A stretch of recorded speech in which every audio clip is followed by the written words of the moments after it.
सुकमा ज़िले से मैं अंदर आया उस इलाके में जिस इलाके में हवाई हमला हुआ था और ऐसे करते हुए मैं बीजापुर ज़िले में आ गया हूँ। बीजापुर ज़िले का ये मेट्टागुड़ा गांव है और इस गांव में एक दुखद घटना घटी है जो कई सवाल पैदा करती है सारी चीज़ों पर। तो मुझे लगा इसे दिखाना चाहिए आपको। नमस्कार, मैं विकास तिवारी हूँ और आप बस्तर टॉकीज़ देख रहे हैं। मेरे साथ ये दो जो छोटी बच्चियाँ खड़ी हैं, आज इनके ऊपर दुखों का पहाड़ टूट पड़ा है। वजह यह है कि इनकी जो माँ है, जो गर्भवती थी, उनकी आज मौत हो गई। मैं गांव में था तो मुझे लगा गांव में जाकर उस घर की स्थिति देखूं।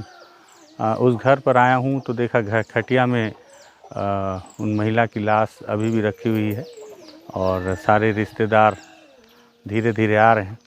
इन दो बच्चियों को देखते हुए मैं काफ़ी मेरे पास शब्द नहीं है कि मैं क्या बोलूं और मैं क्या कर सकता हूं इनके लिए भी नहीं सोच पा रहा हूं। लेकिन ये स्थिति है। बताया जा रहा है कि जो महिला वहां पे हैं, जिनकी लाश पड़ी हुई है, जो इनकी मां है, वो गर्भवती थी और काफ़ी समय से बीमार चल रही थी।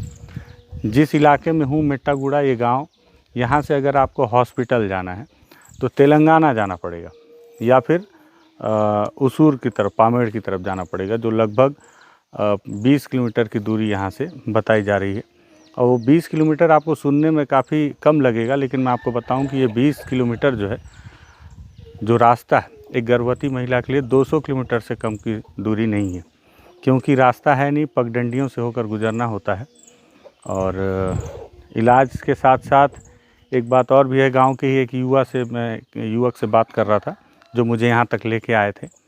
वो बता रहे थे कि उन्होंने कई बार समझाइश दी कि महिला को किसी तरह डॉक्टर तक ले जाया जाए, लेकिन ये लोग वड्डे के पास ले जाते थे झाड़ फूँक करने के लिए, और जिस वजह से आज उनकी मौत हो गई। बहुत भरसक प्रयास किया जाता तो खटिया में डालकर किसी तरह से इन्हें भद्राचलम ले जाया जा सकता था, लेकिन वो काम आसान भी नहीं था इतना। इसीलिए ग्रामीणों ने ये सोचा कि जो इनके घर के लोग हैं, जो इनके जो पिता थे, वो यहाँ पुजारी के पास ले जाते थे, झाड़ फूँक करवाते थे, और आज उनकी मौत हो गई है किसी। अभी गांव के ही एक युवा जो यहाँ पे पढ़े लिखे थे, उनसे मैं बातचीत कर रहा था तो मैं उनसे जब पूछा कि गांव में स्कूल है, तो बताया हाँ स्कूल तो है, और स्कूल लेकिन एक घर में संचालित किया जाता है। अस्पताल की जानकारी लेने पर उन्होंने बताया कि अस्पताल नहीं है, अस्पताल के लिए चेरला या फिर भद्राचलम या फिर पामेड़ की तरफ जाना होता है। पामेड़ में आप जाएंगे तो छोटे स्तर का अस्पताल है।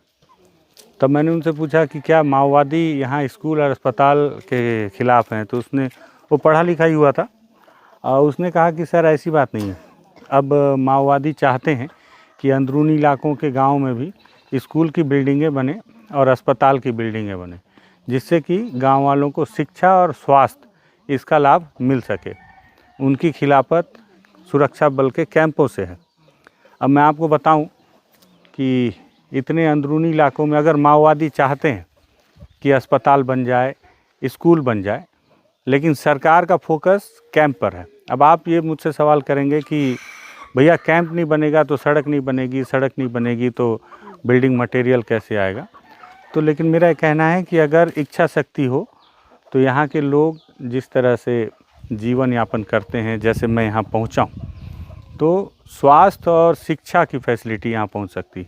आप देखें कि सरकार के नाम पे यहाँ पे क्रेडा का ये सोलर प्लेट लगा हुआ है, ये भी सरकार है। यहाँ पे सरकार के नाम पे ये क्रेडा का प्लेट है। मतलब अगर क्रेडा विभाग आकर इतने अंदर काम कर सकता है, तो मुझे लगता है कि नक्सलवाद के खिलाफ लड़ाई आपकी अलग है, लेकिन इन ग्रामीणों के लिए व्यवस्था के तौर पर स्वास्थ्य और शिक्षा आप पहुंचा सकते हैं। ये बात अच्छी है कि इस गांव में एक युवक है जो पढ़ा रहा है शिक्षा के तौर पर, लेकिन स्वास्थ्य के नाम पर वो महिला की लाश पड़ी हुई है, सिर्फ इसलिए क्योंकि उसको समय पर इलाज नहीं मिला, सिर्फ इसलिए क्योंकि यहाँ शिक्षा की कमी है और जागरूकता की कमी है। इनके पति ने पुजारी के पास जाना ज़्यादा बेहतर समझा, बजाय इसके कि अस्पताल जाया जाए। शिक्षा और स्वास्थ्य नहीं पहुंचा पाना, इसे भी सरकार की कमियों में गिना जाएगा, क्योंकि ये इनका मौलिक अधिकार है कि इन्हें शिक्षित किया जाए और स्वास्थ्य की व्यवस्था दी जाए। ये बहुत दुखद जानकारी देते हुए मैं बहुत तकलीफ़ में हूँ। इन बच्चों को देखकर अब मैं इतना अंदर से जीवट हो गया हूँ कि या कठोर हो गया हूँ कि मेरे आंसू नहीं निकलते, लेकिन मैं बता रहा हूँ कि मैं बहुत तकलीफ़ में हूँ इन बच्चों को देखकर। और मैं इनका तस्वीर दिखाना, मतलब किसी बच्चे को गम दिखाना क्या कोई मतलब नहीं। ये बस्तर की स्थिति है, क्या बताऊँ। हर घर पे कहानी, हर घर में एक दुखद कहानी। नहीं है, एकदम गरीब है ही। बहुत गरीब हैं लोग। गरीब है। तो दीदी क्या नाम है आपका? मेरा कुछ भी नाम नहीं था। आपका? तो इनको अस्पताल क्यों नहीं लेगा दीदी? तो अस्पताल लेने के लिए ना 2 बार हुआ था, लेकिन ये ज्यादा ही हुआ। मेरे को कुछ बीमार नहीं, कुछ नहीं, यही से बोला ही। अच्छा, यही से बोला सब ने। उसके बाद में उसका दमन भी नहीं समझ रहा है। तो वड्डे के पास ले जाते रहे पुजारी? पुजारी के पास ले गए। अस्पताल नहीं ले गए? नहीं ले अस्पताल ले जाने से बच जाती। तो उन लोग सोच रहे, लेकिन मेरे को कुछ बीमार नहीं है बोल के बोला। अच्छा, ठीक है। अब ये 2 छोटे छोटे बच्चे हैं इनके?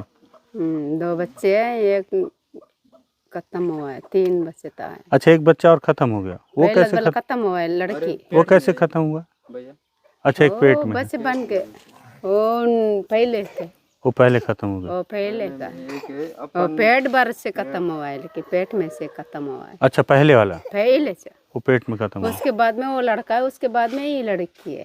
अच्छा, अभी फिर था पेट में एक पेट में और थी महिला। हाँ, गर्भवती थी महिला। गर्भवती था। गर्भवती में एक बहुत दुखद। उधर से तो सरकार, मुझे लगता है कि आपको पता नहीं क्या मंशा है आपकी। बस्तर के अंदरूनी इलाकों में सुरक्षा बल के कैंप, जिसमें 5-5 करोड़ रुपए आप खर्च कर देते हैं, उससे ज़्यादा ज़रूरी है कि यहाँ एक अस्पताल बन जाए किसी तरह से। एक स्वास्थ्यकर्मी भी रहे जो कम से कम ज़्यादा जमीन भी नहीं है, बैल भी नहीं है, इसलिए कोई कहाँ से मांग के कहाँ रहने लेंगे। अच्छा, ये स्थिति, खरीद करके ये गांव की स्थिति। वीडियो शेयर कीजिएगा, सवाल कीजिएगा आप भी सवाल। धन्यवाद।